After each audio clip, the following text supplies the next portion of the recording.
It's Heike Saxer-Taylor. How are you Hello, doing? Matthew. I'm fine. How are you? I am coping in these troubled times. What's happening down there in Farnham? Well, life has changed, hasn't it? A little.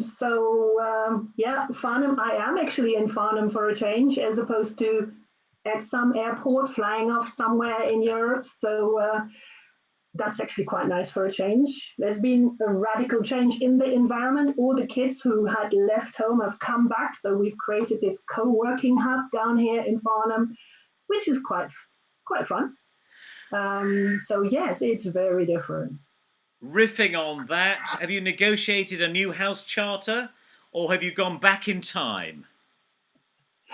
Oh wow, the going back in time is such a trap to fall into. So I'm doing my very best, and I think I will pick up that idea of the house charter.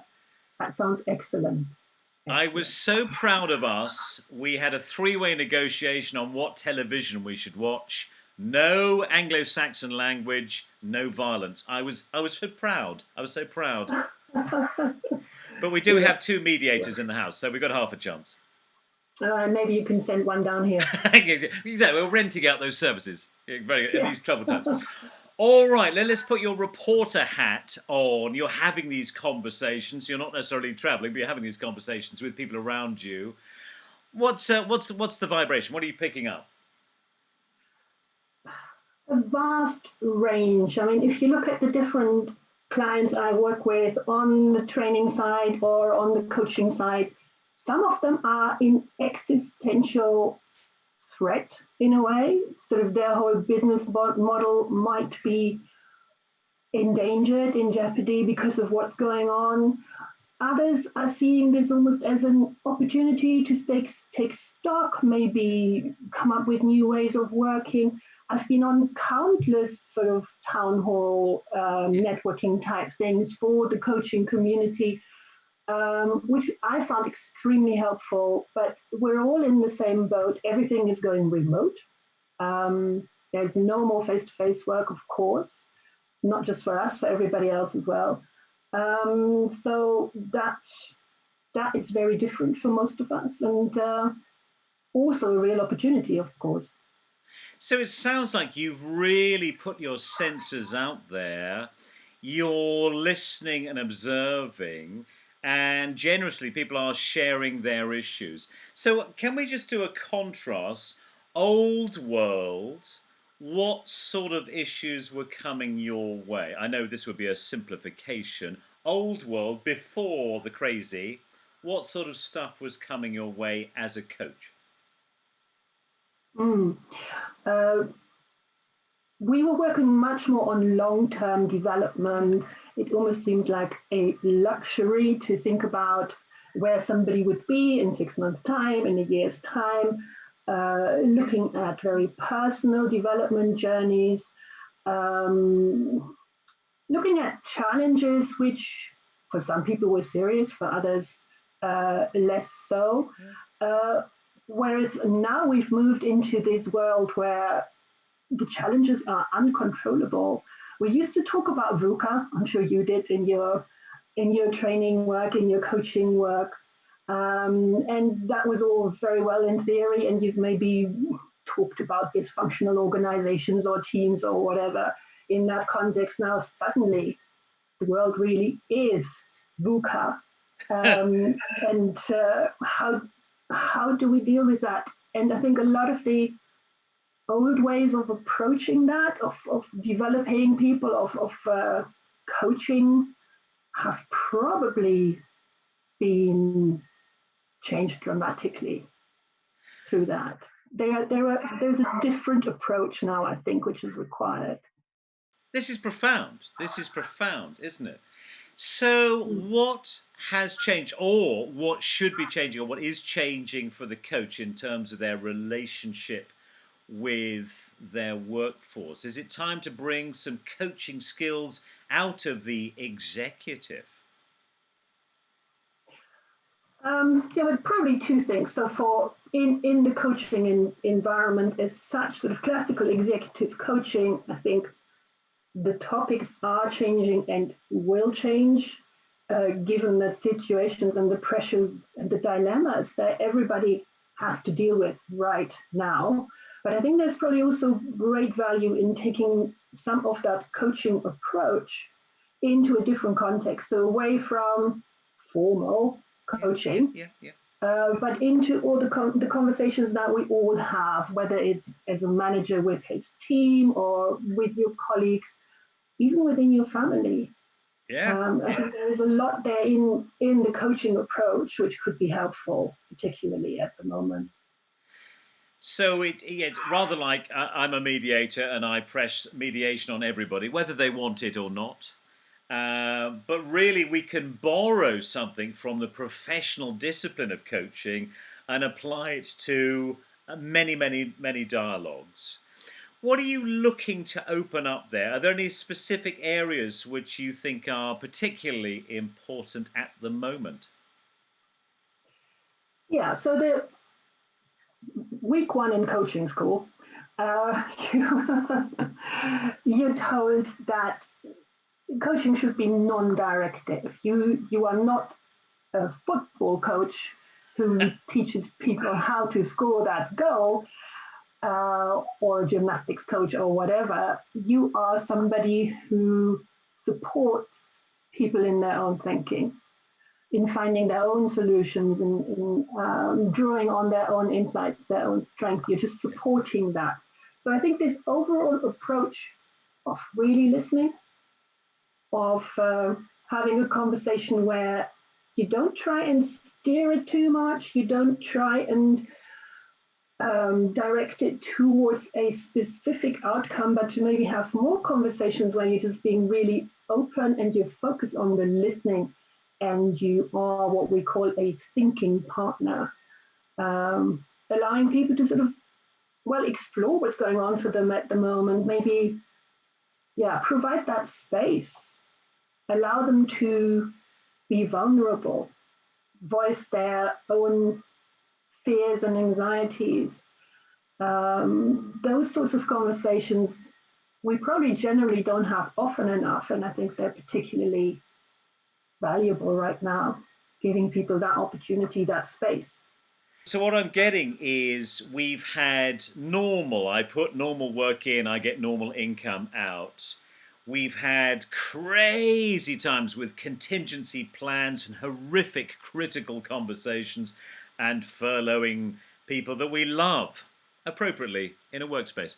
Now, I think what you're advocating is something rather beautiful. It's a still place of peace. There's a different tone.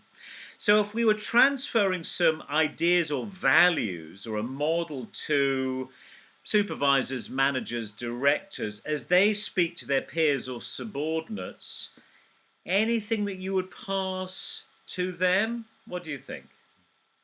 Yeah. I think creating that space for reflection, allowing people to not be okay, allowing people to show their own vulnerability, to have those conversations, not all the time, of course. So many of our conversations now have to be highly structured, organizational, bam, bam, bam, what we're going to do. But we also need that space in a business context of having those coaching type of conversations. And for example, I was coaching somebody last week who had horrendous decisions to take, as so many managers do right now. And quite early on, I heard her say, I just want to do the right thing. Nice. And that, to me, was a really powerful hook in the conversation to pick up on and to elaborate. And we basically went through all her options that she had, always reflecting back. So what do you think is the right thing? Lovely. If you do this, would you be able to look at yourself in the mirror and think, I have done the right thing to the best of my abilities in given the circumstances?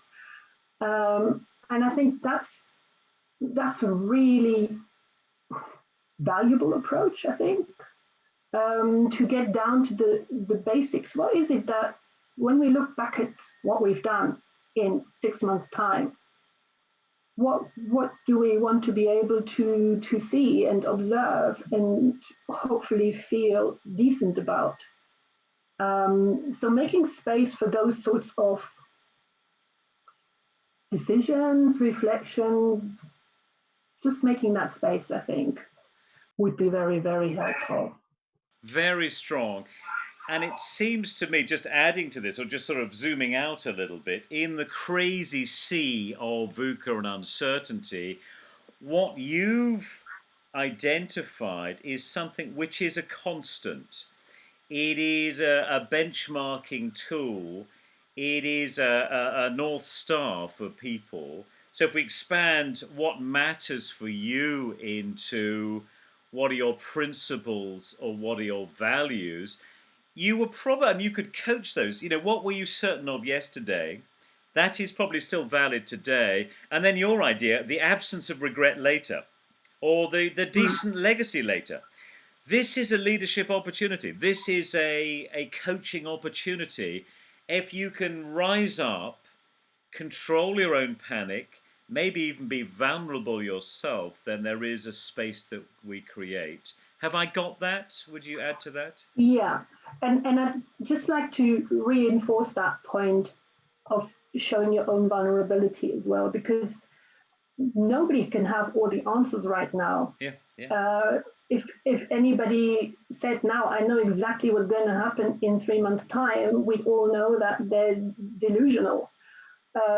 So by showing that you don't have all the answers either, you creating a space for openness and real reflection and exchange of thoughts and feelings and ideas, because otherwise you're making the person you're talking to feel like they're the ones who's not coping.